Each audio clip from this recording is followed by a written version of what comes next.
Muhammad.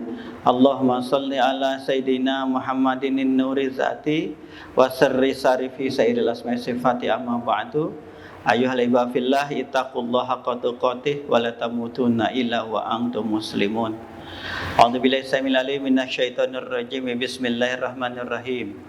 Ya ayyuhalladzina amanu kutiba alaikumus siyamu kama kutiba alal ladzina min qablikum la'allakum tattaquna ayyaman ma'dudat.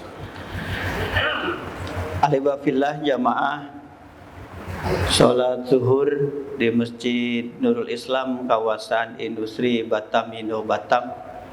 Alhamdulillah pada hari ini tanggal 13 ya, 13 bulan Sya'ban, kita bisa berkumpul dalam keadaan sehat walafiat. Insyaallah malam besok Selasa malam Rabu masuk tanggal 15 Sya'ban, yaitu nisfu Sya'ban. Ulama mutaqaddimun wa mutaakhirun, ulama-ulama terdahulu terutama tabi'in sampai sekarang, Makkah wal Madinah, Makkah wa Madinah, ay jaziratil Arab, umumnya jazirah Arab, termasuk Mesir, Yaman, Emirat, Qatar, Kuwait. Mereka meramaikan malam nisfu Sya'ban bi anwa'il ibadatin, dengan berbagai macam bentuk ibadah. Jadi hadis tentang perayaan meramaikan malam nisfu Sya'ban, kualitasnya ada yang sahih, ada yang hasan, ada yang dhaif, bahkan maudhu. Maudhu tidak kita masukkan sebab itu bukan hadis. Cuman ucapan perbuatan yang diriwayatkan oleh orang tersebut bukan berasal dari Rasul Muhammad SAW, tetapi ciptaan mereka sendiri dengan berbagai macam motivasi, tujuan mereka buat, sehingga banyak yang mengatakan ini adalah hadis Rasul. Ada 8 hadis yang meriwayatkan diantaranya oleh para ulama yang dianggap dan masukkan sebagai kategori hadis. Mulai dari hadis dhaif, hasan, dan sahih. Ada 1 hadis yang dikategorikan hadis palsu. Ini dilacak oleh berbagai macam ulama yang berkaitan dengan hadis nisfu Sya'ban. Apa yang harus kita lakukan ketika kita memasuki bulan Sya'ban, khususnya nisfu Sya'ban? Pertama adalah kasrati taubati, perbanyak bertobat kepada Allah Subhanahu wa ta'ala, sebab dosa itu yang menyebabkan seseorang susah untuk melakukan ketaatan kepada Allah Subhanahu wa ta'ala. Itu poin yang pertama. Yang kedua adalah bagi yang punya puasa, utang puasa qadha, maka harus cepat dibayar. Sebab kalau dilangkahi Ramadan tahun ini, utang puasa tahun kemarin kena penalti, kena hukuman. Apa hukumannya? Tetap qadha sebanyak puasa yang ditinggalkannya. Yang kedua, karena dilangkahi tahun sekarang, puasa 1443 Hijriah, utang tahun kemarin belum dibayar, dilangkahi puasa sekarang. Cepat nanti, kalau sudah, tentunya sudah dilangkahi Ramadan ini, sebanyak puasa ditinggalkan. Misalkan kan rata-rata umumnya haid itu 6 hari 7 hari biasanya. Paling sedikit sehari semalam itu jarang. Paling lama 15 malam haid itu. Kalau lebih 15 malam itu bukan haid namanya. Itu dari istihadah, darah penyakit. Cek ke ahli kandungan kan, khawatir itu ada gejala-gejala kena kanker. Bisa saja itu karena ketidakcocokan pakai alat kontrasepsi. Banyak hal seseorang terganggu haidnya. Nah, dilangkahi setahun ini, maka plus 1 harinya 1 mud, 3/4 liter atau 0,7 ons. Jadi itu diperkirakan min kutil baladi, dari makanan pokok, nasi, beras boleh diberikan berupa beras, boleh berupa nasi, boleh. Diuangkan sebagian ulama bolehkan atau dan enggak. Sebab fidyatun ta'amu miskin. Orang yang enggak sanggup puasa diantaranya nggak sanggup puasa lagi, maka fidyatun ta'amu miskin, bayar fidyah. Termasuk orang yang bayar fidyah itu orang yang seperti tadi, dilangkahi oleh Ramadan tahun selanjutnya. Berapa banyak setiap hari selain kodok puasa, berapa banyak plus 1 mud atau 3/4 liter. Berarti kalau 7 hari kali saja 7 kali 3/4 liter atau 0,7 ons.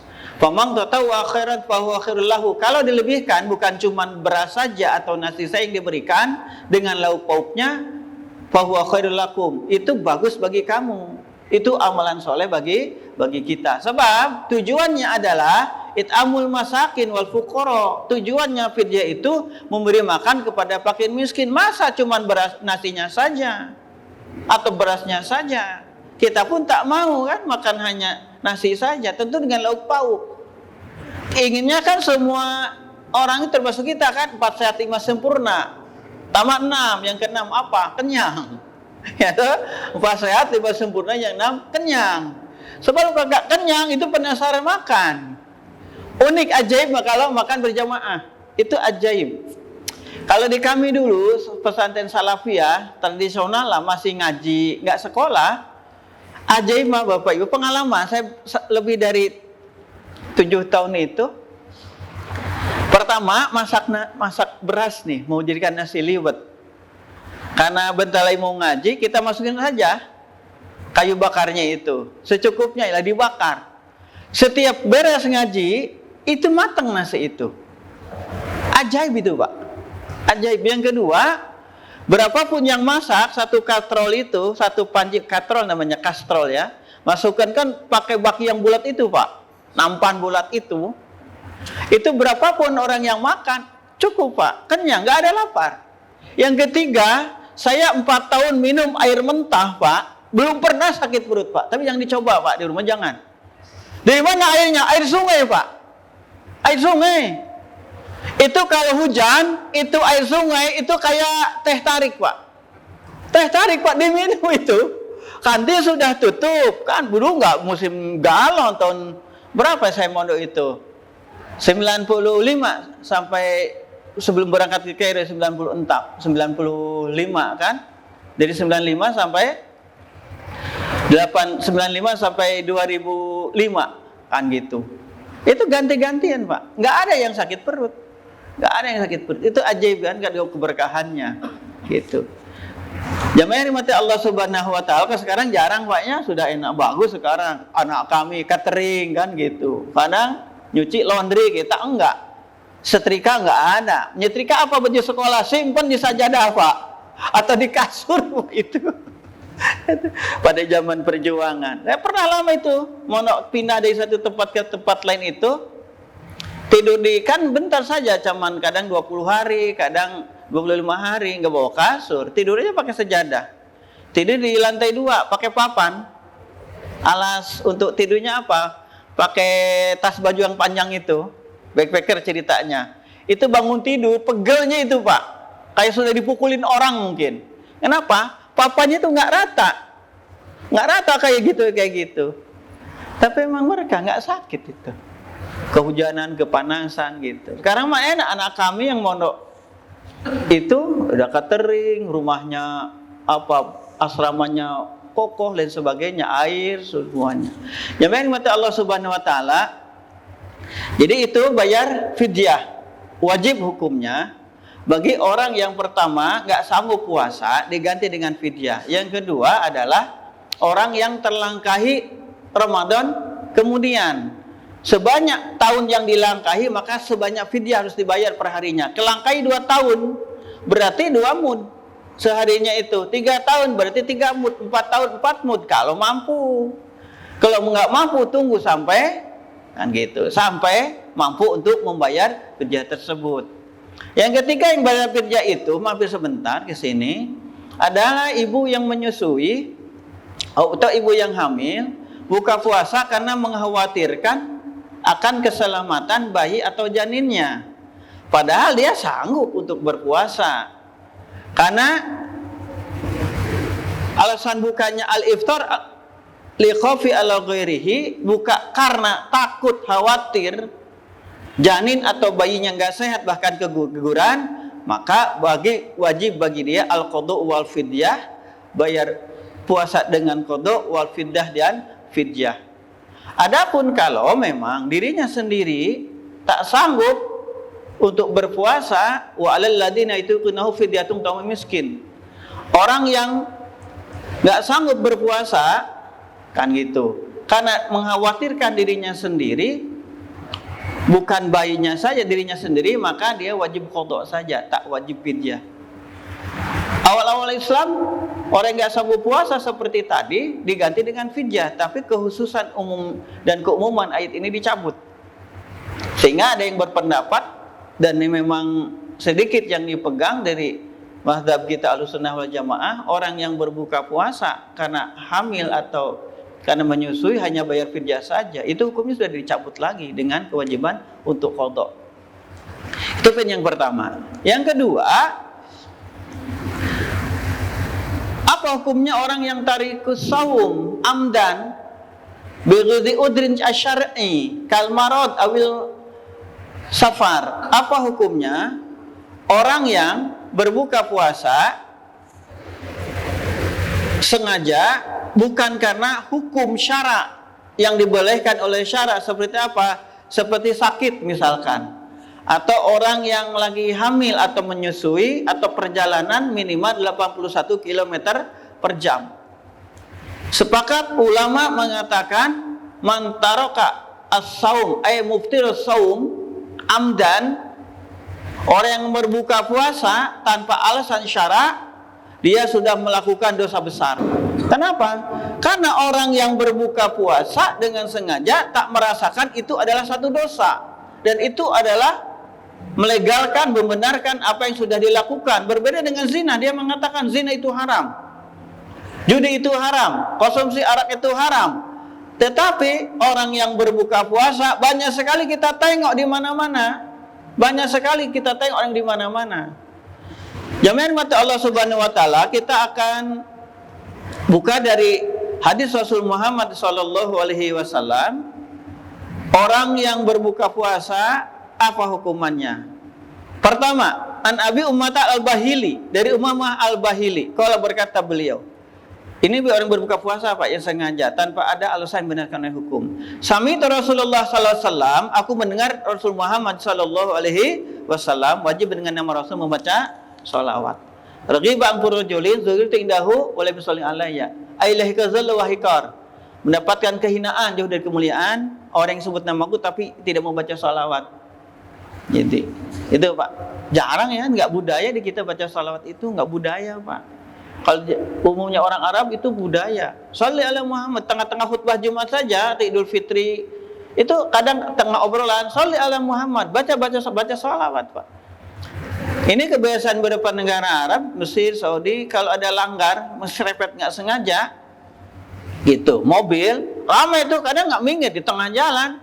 Seseorang bilang sholli ala Muhammad, baca sholawat, selesai urusan Pak, selesai urusan. Jadi jangankan emosi orang yang beriman dengan baca sholawat akan redam, api neraka saja akan padam. Karenanya dijamin Rasul Muhammad sallallahu alaihi wasallam, orang yang rajin baca sholawat untuk memuliakan Muhammad Rasulullah, dakhalal jannah, dia pasti masuk surga. Aulan nasi bi yaumal qiyamah, Rasul bersabda, aulan nasi seutama-utamanya manusia, bi, menurut aku sabda Rasul, yaumal qiyamah, pada hari kiamat. Dalam syarah kitab Dalil Falihin diantaranya adalah aku subi, orang yang paling istimewa menurut aku. Wa aku bisyafaati, orang yang paling berhak mendapatkan syafaatku yaumul qiyamah. Aqrabuhum minni, orang yang paling dekat hubungannya kepada aku. Aksarum alayya sholat, orang yang paling banyak baca sholawat. Minimal Allahumma sholli ala sayyidina Muhammad wa ala sayyidina Muhammad, atau sallallahu ala Muhammad, atau sholli alaihi wasallim. Silahkan berbagai macam redaksi hadis, tetapi kita biasakan setelah sholat minimal 100 kali sallallahu ala Muhammad, sallallahu ala Muhammad, sallallahu ala Muhammad. Masa main HP berjam-jam, mata itu masih kuat, berair, cari install, ditetes mata, tanggung nih, Mobile Legend mau selesai. Kan ada orang yang gak punya otak Pak, lagi main Mobile Legend, anaknya nangis 4 bulan, mati Pak, dibanting. Banyak yang cerai gara-gara HP, main game itu. Dulu masalah mancing yang bermasalah suami istri, sekarang nambah lagi main HP. Bukan cuman karena main game habis waktu, judi online. Yang kedua, pinjaman online. Begitu saya buka WA itu atau Facebook, medsos, itu langsung keluar pinjaman online itu. Itu ya Allah. Itu keimanan kita harus diuji, belum lagi yang berbau maksiat. Karenanya untuk membersihkan hati kita, pikiran kita, mohon ampun kepada Allah pertolongannya bikasih salawat ala Rasulillah. Banyak memperbanyak salawat kepada Rasul Muhammad sallallahu alaihi wasallam. Man shalla alaihi salatan wahidah. Barang siapa yang baca salat kepadaku satu kali aja, sallallahu alaihi wasallam, Allah akan baca salawat kepada dia. Allah sayangi, Allah rahmati, Allah kabulkan doa, Allah hilangkan gumah, kebingungan, husnah, kesedihan. Yakin terus, sallallahu ala Muhammad, sallallahu ala Muhammad, sallallahu ala Muhammad. Yang kedua, huruf khut'anul asyur sayiat. Allah hapuskan 10 dosa-dosa kecilnya. Baca salawat saja. Bahkan yang ulama mengatakan bukan dosa kecil, dosa besar yang sudah dilupakan, belum ditobati, hilang dengan salawat itu, sallallahu ala Muhammad. Yang ketiga, warufi'alahu asyur darajat. Allah angkat derajatnya 10 kali lebih tinggi dari orang yang tidak baca salawat. Itu kita biasakan, ajarkan kepada keluarga kita untuk baca salawat setiap saat. Bukti kita cinta kepada Rasul Muhammad sallallahu alaihi wasallam. Selanjutnya hadis, sami'tu Rasulullah SAW yaqul, aku mendengar Rasul Muhammad SAW bersabda, baina ana naimun, ketika aku lagi tidur, sebab tidur Rasul itu mimpi yang hak. Rasul lagi bermimpi. Id atani rajulin, datang 2 orang laki-laki, fa khotaya bi dhabu'ayya, mereka memegang kedua bahuku, fa ataya bi jabalan wa'ron, mengajak aku, membawa aku ke gunung yang tinggi. Faqala li us'ud hatta idza kuntu fi sawa'il jabal, berkata kepadaku, naiklah. Ketika aku sampai di puncak gunungnya, fa idza ana bi sautin syadidin, aku mendengar lengkingan suara jeritan yang sangat kencang, sangat tinggi. Faqultu ma hadil aswatu, suara apa ini? Qala, berkata malaikat itu, hadza ghawa ahlin nar, ini adalah jeritan ahli neraka. Tsumman talaqaw bi fa idza biqaumin wa allaqina bi araqihim masyaqatihim asydaqum tasilu asdaquhum daman. Selanjutnya, yang 2 itu membawa aku ke tempat di mana ada sekelompok orang yang digantung, Pak. Kakinya ke atas, sedangkan kepalanya ke bawah. Apa dosa yang mereka lakukan sehingga digantung tersebut mulutnya sudah pecah, Pak, giginya rontok, gak ada gigi sama sekali. Nanti dibalikan lagi giginya, dihajar lagi. Siapa mereka? Malaikat menjawab, mereka adalah orang-orang yang berbuka puasa sebelum diperbolehkan waktunya berbuka puasa. Sekali lagi, ini kan jarang, Pak, disampaikan di hadis ini, Pak, ya. Sangat jarang. Ulama saya mengatakan dosanya sama besarnya, bahkan lebih besar dari tarkus shalah, meninggalkan sholat. Kenapa? Orang yang meninggalkan sholat sudah ketahuan toh, udah tahu itu sholat ditinggalkan berdosa. Tapi banyak orang yang meninggalkan puasa nggak merasa dosa. Ini tugas pemerintah nih. Jangan dikatakan nunggu negara Islam, nggak usah disebut negara Islam. Toh yang pertama ketuhanan yang Maha Esa. Nah, negara menjamin pemeluknya melaksanakan agama dengan baik. Terjun pemerintah, bukan cuma pajak yang ditarik, kan gitu. Bukan cuma orang yang mangkal sembarangan ditangkap. Jadi di kita itu, zina itu apabila terjadi persetubuhan, salah satunya tidak menerima, yang kedua atau masih masing-masing di luar nikah, masing-masing suka sama suka, tetapi salah satunya anak di bawah umur, itu zina, Pak. Selain itu, yang PSK yang manggal ditangkap tidak dianggap pezina, sebab mereka kena pasal tipiring, tidak pidana ringan. Kenapa? Jualan nggak punya izin. Itu intinya. Sama dengan obrak-abrik Satpol PP itu. Ini harus benar-benar nih anggota dewan. Jangan-jangan anggota dewan sebagian seneng ke mereka. Terus dirubah ini hukum zina kayak gitu, potong tangan. Ini korupsi di negara kita itu hebat, Pak, melesat naik, Pak, melesat naik. Kemarin rame toh 500 triliun dipakai untuk acara di hotel. Untuk apa lagi? Studi perbandingan. Kalau Nabi SAW asyariku wasyarikatu, orang yang mencuri laki-laki, mencuri perempuan, fakdu aidihum, potong kedua tangannya. Kapok itu. Permasalahannya sekarang ini siapa yang mau nangkap mereka? Kan gitu. Banyak sekali oknum yang ada di negara kita yang berhubungan hukum yang korupsi kena suap. Karenanya jamaah yang mata Allah, hanya Allah yang menyelamatkan negara ini dari kekacauan itu. Saya tengok Pak, jamaah yang mata Allah, Brunei kaya, Dubai kaya, kan beberapa negara Arab kaya. Padahal kekayaan negara kita melebihi mereka. Melebihi mereka. Ini Natuna saja di Kepri, kalau dikelola saja Natuna, mulai sampai ke Batam, dikelola semua kekayaan alam dari pabrik-pabrik, belum lagi di Aceh, belum lagi Freeport. Dijamin nggak akan ada yang mati kelaparan, berobat nggak usah bayar, kuliah nggak usah bayar. Itu di Freeport macam mana itu? Masuk emas, pemasok emas gitu kan? Tetapi orangnya pada miskin Pak. Itulah masalah bahayanya korupsi apabila dibiarkan seperti itu. Jamaah yang mati Allah Subhanahu wa taala, yang kedua hadisnya adalah tentang orang yang meninggalkan puasa dengan sengaja. Rasul mengancam meskipun puasa seumur hidup tidak akan bisa menebus tentang dosa tersebut.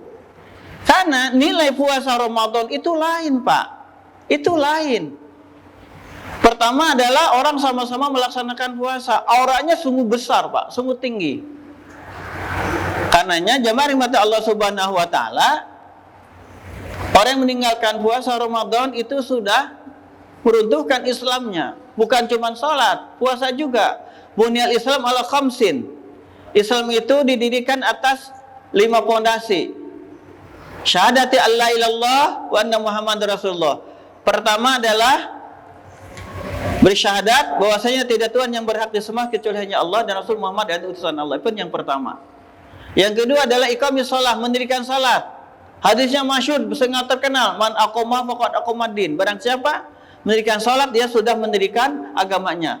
Wa man taraka, meninggalkan salat, faqad hadamadin, sungguh dia sudah menghancurkan agamanya. Apa bedanya dengan puasa? Sebab sama-sama tiangnya agama. Man shoma Ramadan, barang siapa yang telah berpuasa pada Ramadan, faqad aqama dinahu, dia sudah mendirikan agamanya. Kan gitu logisnya. Wa man tarakahu amdan bi ghairi udrin asy-syar'i, barang siapa yang meninggalkan puasa Ramadan tanpa udhur syar'i, faqad hadamadin, maka sungguh dia sudah menghancurkan agamanya. Jadi kita kerjasama, ya, harus ada kerjasama dari ulama, umaro, masyarakat, agar tidak terjadi lagi hantu berkatayangan. Ya, ditutup setengah kakinya, nggak ada itu. Ditutup kaki. Kalau misalkan di terminal, tempat-tempat banyak wisata, misalkan di tempat-tempat itu wajar. Karena mereka lagi safar. Tapi kalau nggak dalam safar, itu tak boleh. Hal yang bermanfaat, bisa saja toh itu untuk digunakan untuk saham, kan gitu. Misalnya nggak dipakai, bisa saja dari nasabah itu uangnya digunakan untuk pembangunan jembatan, hotel, sekolah, itu bisa dan harus. Ini yang enggak. Begitu enggak kepakai asuransi jiwa gitu, misalkan karena sakit misalkan, atau mobil atau rumah apapun, enggak kepakai, hangus, itu perampok, pencuri namanya. Tak bisa kita kredit mobil, kalau kredit rumah tanpa ada asuransi. Itu asuransi yang konvensional, yang biasa. Kalau asuransi syariah yang perbolehkan itu adalah apabila nggak kepakai uang itu dikembalikan. Itu kan tak. Dan memang kalau dikembalikan mereka makan dari mana ya gajinya Pak ya? Itulah, itu permasalahannya. Negara harus turun, harus turun. Jangan harus negara, Menteri Keuangan saja ketar-ketir toh. Masa pegawai pajak bisa beli Rubicon, motor mewah, baru seorang Pak, baru seorang. Jadi saya tahu sendiri menyelidiki hampir semua departemen itu banyak pencurinya. Oknum polisi, oknum tentara, oknum Menteri Keuangan, oknum anu-anu lah, hampir semua oknum kok banyak berarti gitu. Karena nggak ada pengawasan. Itulah, kalau iman sudah hilang, maka apapun akan dihalalkannya. Aqsamul iftar kita ambil untuk pertemuan ini, menyambung tentang puasa tadi. Ada 4 bentuk buka puasa dengan kewajiban bayar qada atau fidyah atau tidak sama sekali. Pertama adalah al-iftar li khawfi ala ghairihi. Pertama, orang yang berbuka karena mengkhawatirkan dirinya sendiri. Yang kedua, al-iftar ma'a ta'khiri qada ma imkani hatta yati Ramadan akhir. Orang yang wajib qada dan bayar fidyah itu pertama, orang yang berbuka puasa karena mengkhawatirkan keselamatan orang lain, yang hamil, menyusui. Yang kedua adalah orang yang mengakhirkan qada puasa beserta kemungkinan untuk mengqadanya hatta yati Ramadan akhir, sampai datang Ramadan kemudian. Itu poin yang pertama. Qada, fidyah ada 2 orang. Ada 2 kelompok. Yang kedua adalah yalzumu fi al-qada dunal fidyah. Orang yang qada saja tidak usah bayar fidyah, orang yang berbuka puasa karena udzur syar'i. Seperti orang yang berperjalanan, seperti itu Pak ya. Orang yang sakit bisa diharapkan kesembuhannya, itu buka puasa. Tapi nanti qada. Wa saliyal sum'al fidyah dunal qada. Yang ketiga, orang yang hanya bayar fidyah saja tidak qada. Siapa? Syekhun khabir. Orang yang sudah tuir, enggak sanggup berpuasa, atau orang yang sakit tidak diharapkan kesembuhannya. Wa rabiha, kalau sakit itu kalau berpuasa menyebabkan masalah musibah, maka itu wajib berbuka puasa. Dan apabila tidak diharapkan kesembuhannya, hanya bayar qada saja. Yang terakhir, la wala wal alaiman junun. Orang yang terakhir adalah orang yang tidak wajib qada dan wajib fidyah. Siapa? Orang gila. Orang gila kan kena hukum syara. Jadi ada 2 kelompok besar, orang yang wajib qada dan fidyah, yaitu orang yang berbuka puasa akan mengkhawatirkan orang lain, atau orang yang terlangkahi oleh Ramadan kemudian karena mengakhirkan qadanya. Ada 2 kelompok. Yang kedua, kelompok kedua adalah hanya qada saja, bukan fidyah saja. Orang yang berbuka puasa karena udzur syar'i, karena perjalanan minimal 81 km, menyusui atau hamil, takut dirinya nggak sanggup lagi, bahkan sakit, boleh buka puasa, hanya qada saja. Dan fidyah adalah bagi orang yang pertama, orang tua yang sudah nggak sanggup lagi puasa, atau orang yang sakit, kan gitu, nggak diharapkan kesembuhannya. Kalau berpuasa akan menyebabkan celaka, maka wajib berbuka puasa dan juga bayar fidyah. Sekian Pak.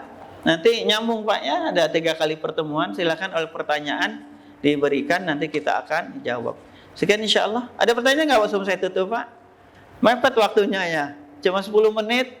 Makanya khutbah Jumat sekarang pembukaan sudah 2 menit, selesai 10 menit bubar. Bukta sudah jam 1 kurang 15 toh.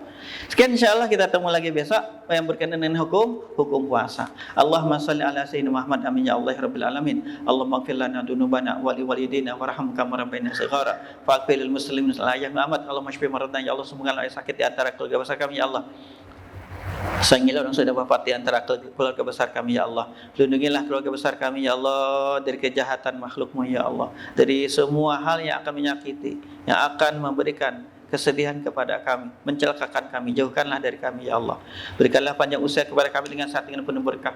Wafatkanlah kami semua dalam keadaan husnul khotimah. Rabbana atina fid dunya hasanah wa fil akhirati hasanah wa qina adzabannar. Ya Rabbana, kurniakanlah kepada kami rezeki yang berkah melimpah untuk beribadah kepada-Mu ya Allah, untuk memenuhi kebutuhan kami, untuk membantu keluarga besar kami, untuk membantu orang yang membutuhkannya, untuk menegakkan agama ya Allah. Rabbana atina fid dunya hasanah wa fil akhirati hasanah wa qina adzabannar. Ya Allah, kurniakanlah kepada kami ilmu yang bermanfaat. Kurniakanlah kepada kami ilmu yang bermanfaat. Kurniakanlah kepada keluarga besar kami ilmu yang bermanfaat. Jadikanlah keluarga besar kami ahli Al-Quran ya Allah, yang mempelajari Al-Quran, memahami Al-Quran, dan mengamalkan Al-Quran. Kubulkanlah nanti di akhirat kelak dengan orang-orang yang Kau cintai karena mereka ahli Quran. Rabbana atina fid dunya hasanah wa fil akhirati hasanah wa qina adzabannar. Ya Allah, kabulkanlah doa kami dengan cepat, dengan penuh berkah, karena Engkau sayang kepada kami.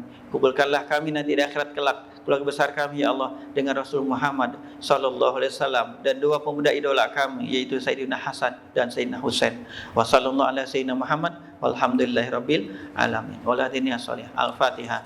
A'udzubillahi minasyaitonir rajim. Bismillahirrahmanirrahim. Shiratal ladzina an'amta 'alaihim Subhanakallahumma wa bihamdika asyhadu an la ilaha illa anta astaghfiruka wa atubu ilaik. Assalamualaikum warahmatullahi wabarakatuh.